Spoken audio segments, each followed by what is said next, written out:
I want to start with a question, but I'll back up.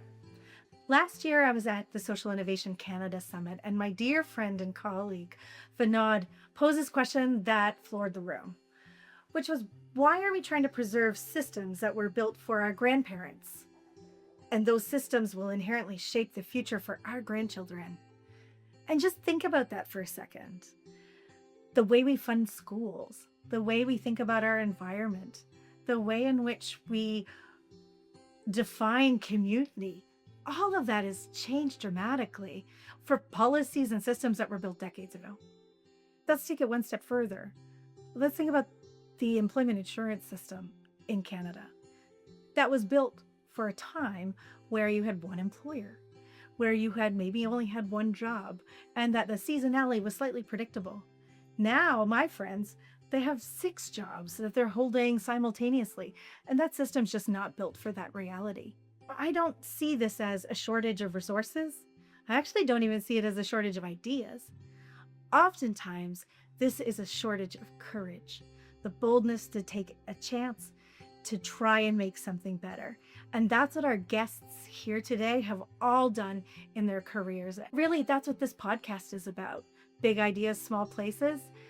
My name is Chelsey MacNeil, and I'm the founder of the Purposeful Group. And our job is to support people in the places they live, improve the quality of life, and live in with the economy we all want and a social infrastructure that supports our families and our neighbors. I'm really excited to welcome our 3 guests here today. We have Vinod coming in from Ottawa, founder of Future of Good, who's completely revolutionized the way in which the social impact world thinks about itself and the way that others perceive it. We have Matt Pfahlert coming in all the way from Australia, has this big, bold vision of rural communities owning their assets and being paid for them. And finally, we have Louise Adongo beaming in from Nova Scotia, who's not afraid to challenge the status quo. Maddie, it's so good to see you. You too, Chels. Maddie, I'm so happy that you've said yes to jump onto this podcast because you have such an incredible story. And the work that you've done with Acre has been second to none internationally. So now you really get to brag about it. But I'll jump in and ask a few questions, but I'll leave it to you to set us up. You've been working for 30 years in communities, and in places where the world maybe writes those places off, hyper rural. Tell me, what do those places understand about change that people who fund change just don't understand? Yeah, great question. Well done to start off with. Well, it's pretty simple. It's that there's an assumption by urban people who are mostly the decision makers and the holders of the funds and creating the policies and all those sorts of things, all very well meaning, assume we have no capability. And they assume we have no capability, and so they put these things in front of us that insult our intelligence, where in actual fact, what we do with very, very little is extraordinary if they were curious enough to find out. And that is the case in rural communities the world over. So what I try to say is it's actually about capacity. But you need to build trust first with those communities to understand that they don't do anything without this kind of interdependent way of viewing the world. We call it systems now, but it's that idea that everything has an impact on everything else.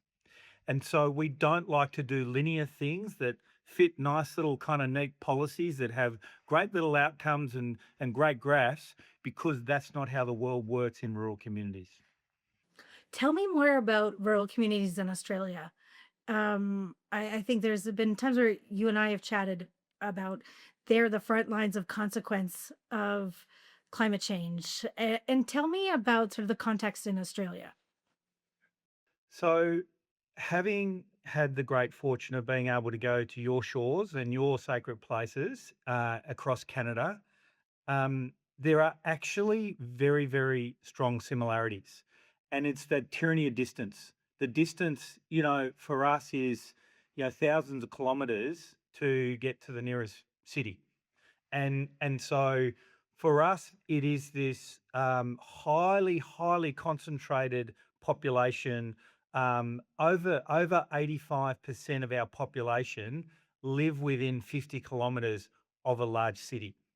And so it's actually from a vote counting point of view, from a political influence point of view, we are totally forgotten. And so you have this kind of situation where there is this great sort of expanse, um, and we're treated as a monoculture, but cultural differences are very strong right across the country. There are over 300 Aboriginal mobs in across Australia. Yeah, they're different peoples who have different ways of viewing the world, and yet there's this kind of homogenous way of viewing what happens here. So it's that kind of cultural context that funders and government just can't quite get their head around when they're looking at that sort of one size fits all. Interesting. Now, you bought a jail, and turned it into something extraordinary. Most people would have looked at that building, and I think about our own context, would have said, seen it as a liability, tear it down. We don't want to be reminded of history, but we also don't see value in old stuff. What did you see, and where did that come from? Like, when you can you think back to seeing the vision for that and saying, I think we need something and something extraordinary could happen here? One of the most profoundly important sort of moments in my kind of career was being awarded what we call a Churchill Fellowship.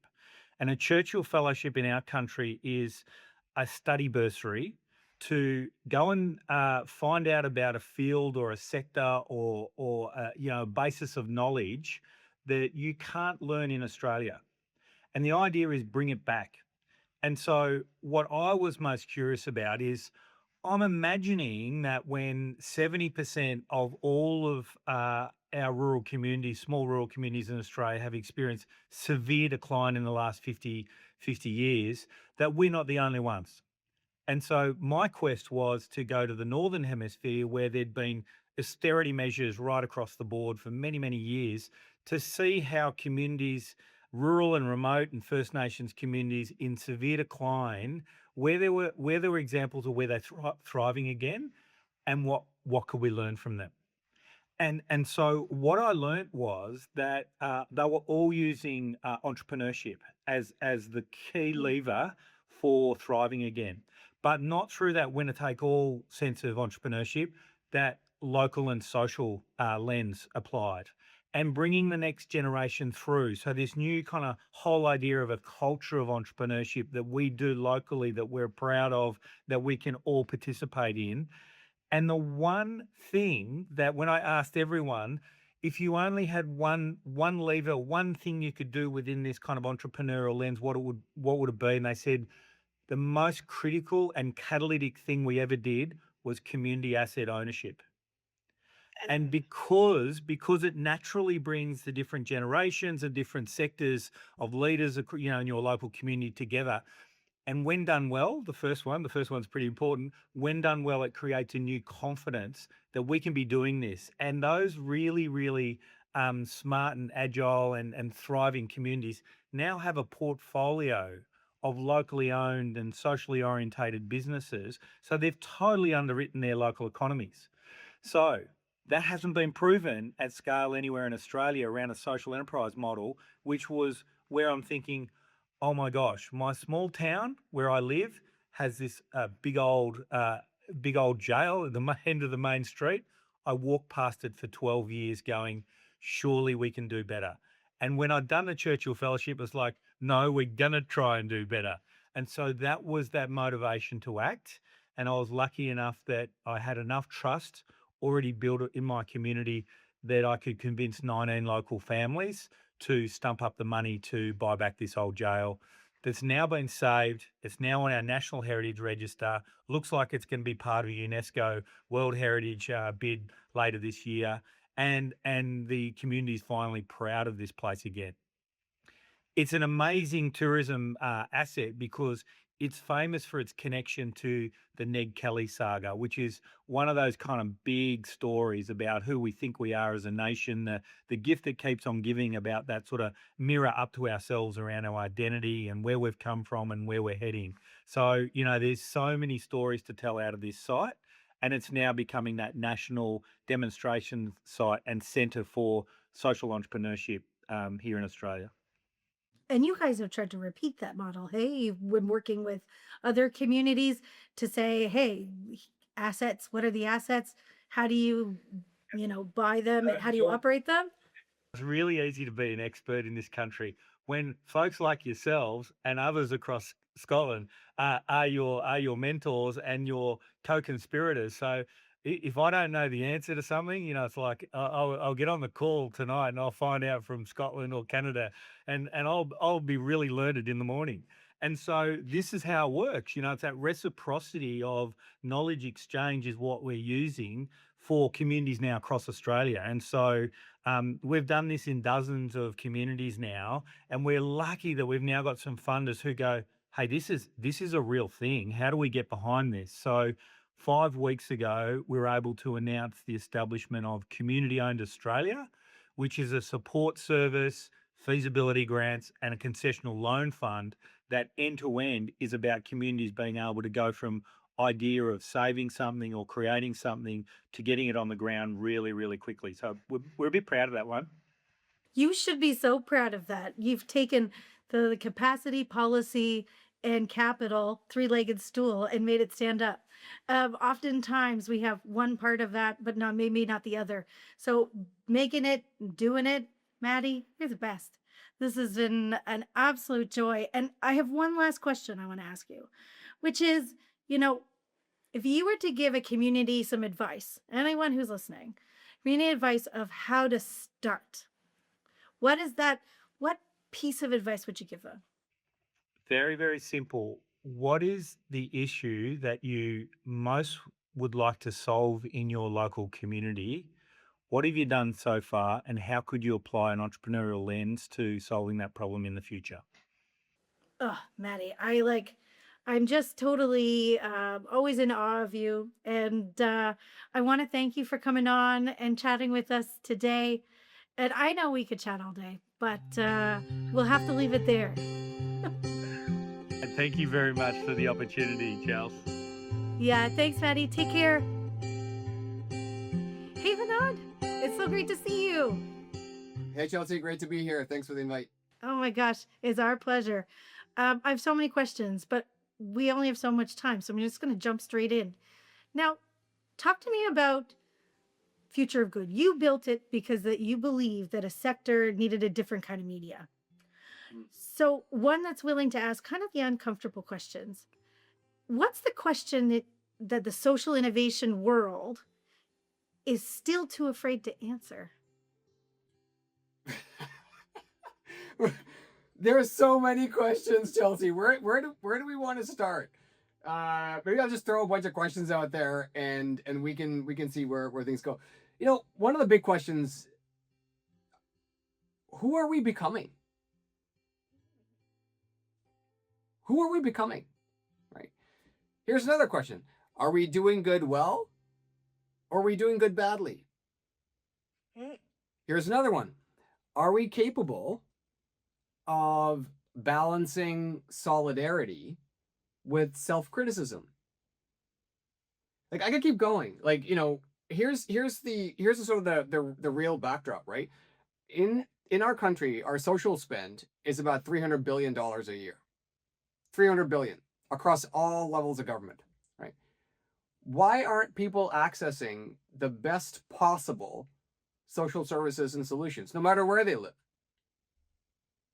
So there's a whole bunch of questions that are nested in all of these things that I said. And the attempt and the spirit of Future of Good was not to answer any particular question, but really start to begin to illuminate the questions that we are shying away from collectively. And the more we're able to do that, the better, A, the questions become, and B, the quality of the conversations around those questions become. So that was the spirit of Future of Good. Now, why? But why are we scared? Why do we shy away from this? If there's this huge opportunity in the world, why do we shy away from really being bold in our thinking? That's a different question. That's a really good question. There's a whole range of answers to that. One way I would answer that is many of us are conditioned in what John Jost would call, who's a Harvard professor, would call system justification theory. And you can look this up. He wrote an entire book on it. It's actually quite a good book. And simply put, it's like 500 pages, but simply put, system justification theory is when folks who are benefiting from a system in any kind of way, it could be they're funding it, their livelihoods depend on it, their lives depend on it, they're receiving services from a particular system, etc. They justify the existence of that system and the existence of it into perpetuity. And there's a whole range of reasons why, John Jost says this happens. He's done about, 40, 50 years of longitudinal research looking at a range of systems. And there's three main reasons.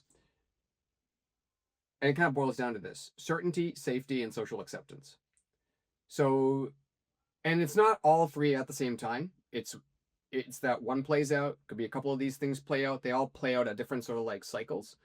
But one of the sort of the primary reasons why we are so stuck is we all, whether we're recipients, receiving, services, or we are frontline workers, or we are executives, we're board directors, we're funders, wherever we are, we all justify the existence of the system because it's certain, it's safe, and that's a socially acceptable thing to do.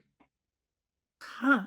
So let's talk about courage then. So where does courage play into this? How does a policymaker, even just thinking about that from that sort of level, how do they have the courage to challenge something, to do something different, when our disposition is that we don't feel safe going outside of these systems that are to some degree not built for the time we're in? Right. Yeah. Is stepping outside of one's comfort zone is probably the most hardest thing for anyone to do. I'm really inspired. This week, the Artemis 2 crew has come to Canada, and they visited the Canadian Space Agency in Quebec, met with the Canadian Prime Minister. Look at what Artemis 2 accomplished. Like, Canada made history. A Canadian astronaut was part of that mission, right? Jeremy Hansen. It was a 10-day mission. Took 10 years to actually, imagine, design, develop, and actually execute. Probably the boldest mission in our generation. It's the farthest humans have ever traveled in space. Here's the question, though. How did NASA do it? How did NASA do it? NASA, if you just look at direct employees, right? 18,000 people, 18,000 direct employees, 70,000 if you include suppliers, contractors, etc. How did they do it? And listen, Chelsey, the point here isn't to compare like going around the moon type of a problem to, ending plastic pollution in the ocean type of a problem. Like that's not the point. Like, we know they're different. But I believe that social purpose missions can be as compelling and inspiring for the future as space missions. But it's not just about, doing more experiments or missions or innovations or any of these things. Like, I remember one former NASA administrator, I think it was Charles Bolden, who talked about his philosophy of institutional leadership. and this is sort of like it's something that really stuck with me. What mattered for him, for Charles, just as much as how fast they actually innovated, was how much the organization itself changed in order to make the missions more and more successful between missions. Huh. So what happened between missions inside the organization was just as valuable for him than the success of the mission itself. So my question, if we take a sort of a, that as a little bit of an inspiration, given Artemis 2 and all of the extraordinary work that's happened around that, like NASA, what if funders and grant makers kind of calculated mission success, so to speak, among other things, how much their organizations refreshed, adapted, and pivoted between fundraising cycles, between grant cycles? What if charitable organizations did the same thing? How much did their organizations refresh, adapt, and pivot between annual fundraising cycles? Right? Because like all innovations have a shelf life, something we often forget, including ones that big institutions built. And but we do a remarkable job of letting institutions get attached to sustaining innovations that were successful in the past. That's very real. I've seen that play out. Yeah. And we convince ourselves that the big change, the transformative change, is supposed to come from the outside, not from the inside. So that's the sort of the inspiration from, folks like Charles Bolden at NASA. What we do between the major cycles in our organization, that really matters. So I think to answer your question, the courage comes from what exactly did we do between the key cycles in our organization. If you're a grant maker, what happened in the organization between granting cycles? If you're an impact investor, what happened in your organization between impact investment committee meetings? If you're a charitable organization and you do an annual fundraiser, what happens between fundraisers? Those are the things that really matter. And that's where things often end up being a blind spot. If you had kind of one key message for folks who are fighting, I think, who are leading organizations, who are kind of in a moment of change around the social innovation sector, what's like one piece of advice you'd offer them? The one question that I would leave them with that we should all be asking ourselves every day is, will today's approaches satisfy tomorrow's needs? Oh, that's so good. We should ask ourselves this question every single day. And if the answer is no, what are we going to do about it? Oh, Vinod, that's like, what an amazing message to leave folks with, and even a bit of a challenge. Vinod, it's always a pleasure. I love chatting with you, and we could go on all day, but for now, I will say I'll talk to you later. It's so nice to see you. So nice to see you. Thank you so much again for the invitation, and hopefully I'll be invited back. Yeah, anytime. See you, Vinod. Hey, take care. Bye. Louise, it's so great to see you. How are you? Good to see you also. Hey. Louise, I've got lots of great questions for you. So we're just going to dig straight in. And I want to talk about your experience working internationally and in Nova Scotia. And you worked across all Nova Scotia systems, nonprofits, communities, in government. And you have such an interesting vantage point. So tell me from that vantage point, what can you see in systems that other people who only work in maybe one system or another can't? Thank you so much for asking me that. I think I've only started to understand exactly what you've just said and why that makes me able to see things. And it's helped me understand how, because not everybody knows what you just said about me, when I say the things I say, it comes off like it doesn't resonate well with the other person. And I'm starting to understand it's because they don't know that all that context is in the thing that I'm saying, and that I'm not saying it and meeting them in their context. So I sort of answered your question, but I will say that, so one of the things that I definitely will say that I see is a lot of fragmentation, a lot of one right weighing, and even when well-meaning people want to get input and perspectives and consultation, it is always to come into the fragment that they're in. There's not really a really good meshing and weaving and integration of what is true and therefore what is possible across all the various different perspectives. Now, I will say that I'm hopeful, and I've seen opportunities where that has not been the case, but it's not the norm. It's not the norm, and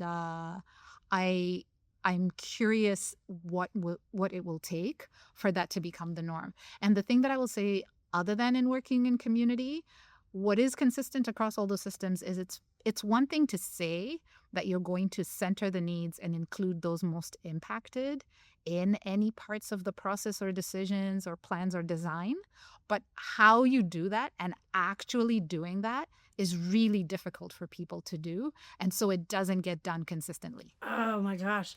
I love that the idea or the point that you made around not seeing each other well, and that being sort of critical to how things change and centering people do talk about centering lived experience at the heart of the solutions, but how often is it truly done? Are those folks truly seen, met, and at the table? Yeah, and so the other thing that I will say is it's also not as difficult to do, and it's not something that is not in our DNA really actively. And even though I'm not from Atlantic Canada, when I talk about DNA, I talk about DNA beyond like inside our human bodies. I talk about kind of the DNA of Atlantic Canada. Because I've lived in so many different places in Atlantic Canada, I went to school in New Brunswick. I actually lived in a rural community in Memramcook. I know people from Memramcook are not going to call that rural. Come at me later. And then I lived in Nova Scotia. I lived in Halifax. I've lived in kind of Antigonish County, done work all over the province, spent time in PEI and in Newfoundland. It's in the DNA of Atlantic Canada to figure it out and use the resources that you have. That there is information that I learned from the executive director in mental health, that a lot of what has been used over time in terms of supports is based on the COD moratorium and what was done to kind of just like mass scale support and pretty much do a whole community uplift. And then there's the Antigonish movement and the co-ops, and like there's and before that there was people who moved over here from Scotland and Ireland, and like they mined during the day and they delivered milk and they built churches, and so it's in the DNA of this place to figure it out. The systems and the structures and the technocrats, for lack of a better word for it, there seems to be a forgetting of that. There seems to be a underestimating that is in the story of this place to figure things out. And that only seems to come together in kind of crisis and in, as I said, fragmented and not consistent in continuous ways, which is fragile. Right? You can't, if there's not a consistent abundance and resourcing, and this is kind of only crisis and opportunity, then that is not a resilient society. Yeah, and I think one of the things that you just said, which totally resonates with me, like in the DNA, that you do show up for your neighbor. You show up when something happens. There's a point of pride of showing up in crisis. And the question is like, okay, that's great, but how do we show up in not those moments of crisis? Is also part of our DNA, but are we fully realizing that? Yeah. I was just thinking of the movie Come From Away that everybody loves.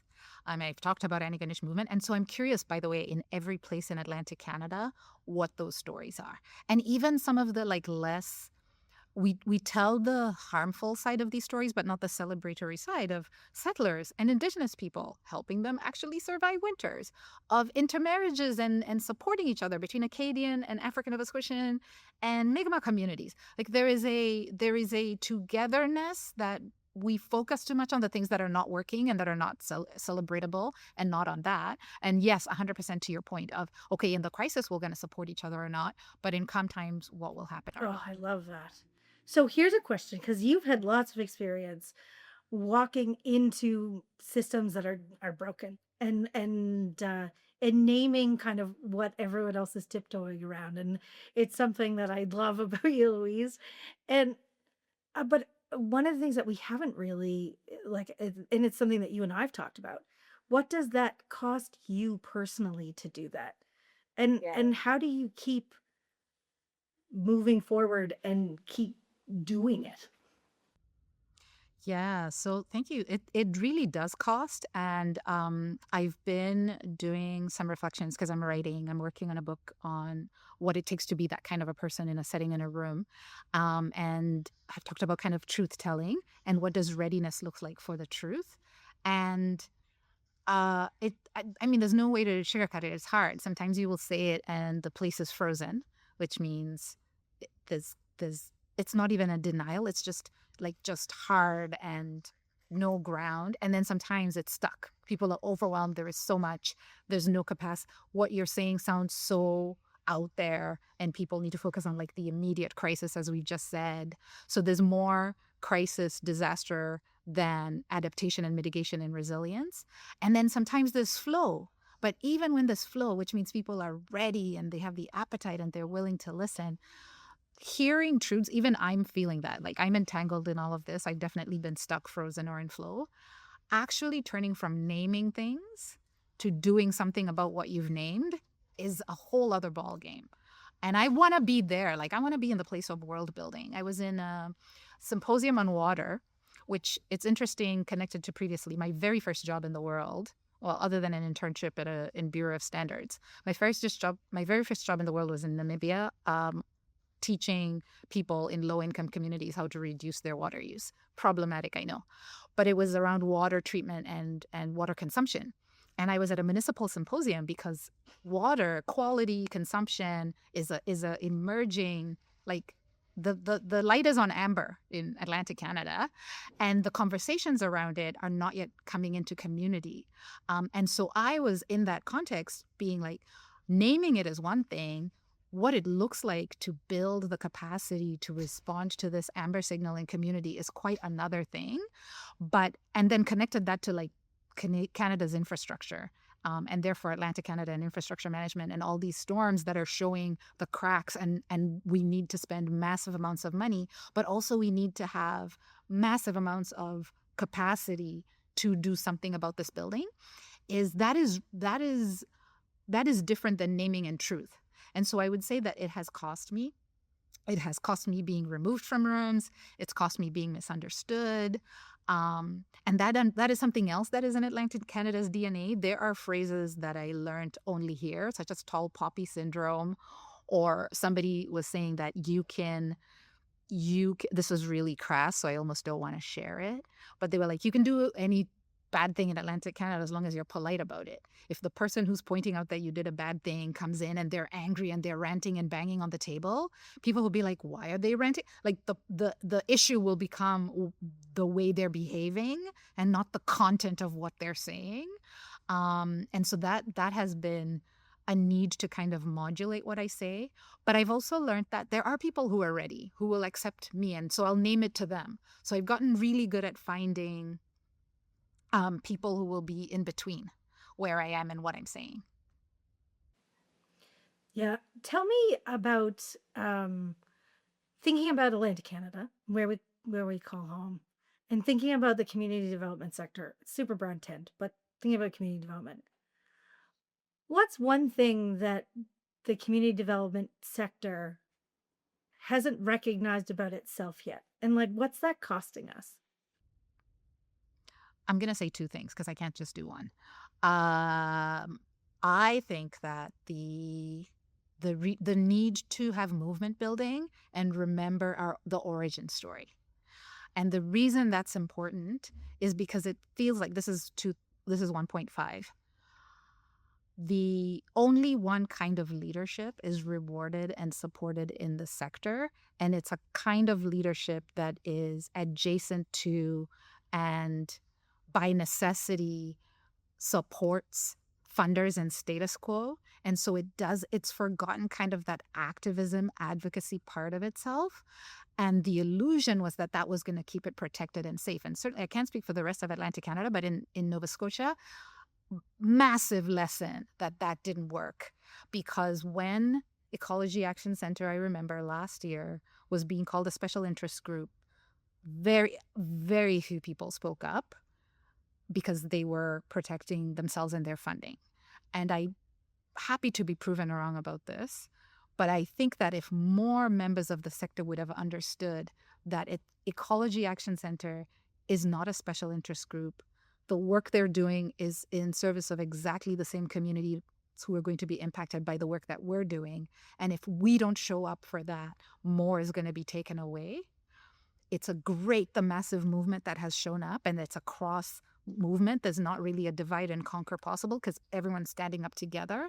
But I think that is a lesson that I hope gets retained. I hope that if magically all the funding comes back tomorrow, the community social movement understands how valuable their voices are and how much power they hold together, and then really questions this kind of leadership that is protectionary by being positioned adjacent to status quo. Because what is the cost, therefore, of what happens to losing other kinds of leadership in the sector in terms of moving and evolving what is possible? Yeah, that's so by design.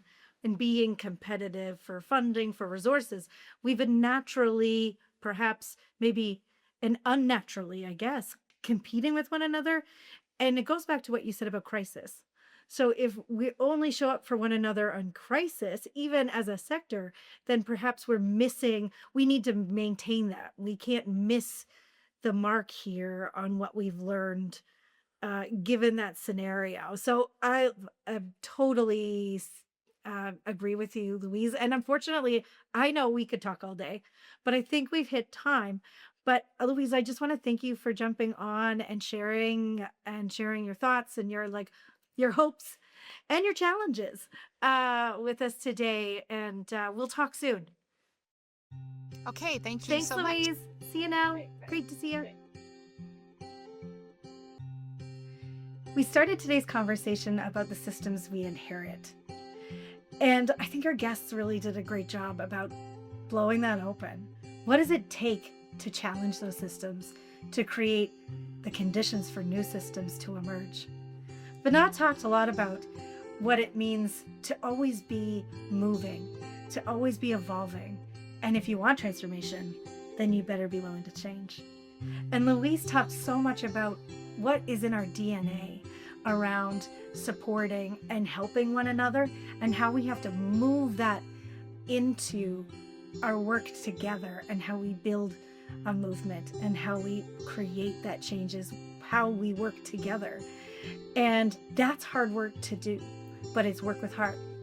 And Maddie's message was so simple yet so impactful, as be entrepreneurial, see a problem and look to one another to create the solutions.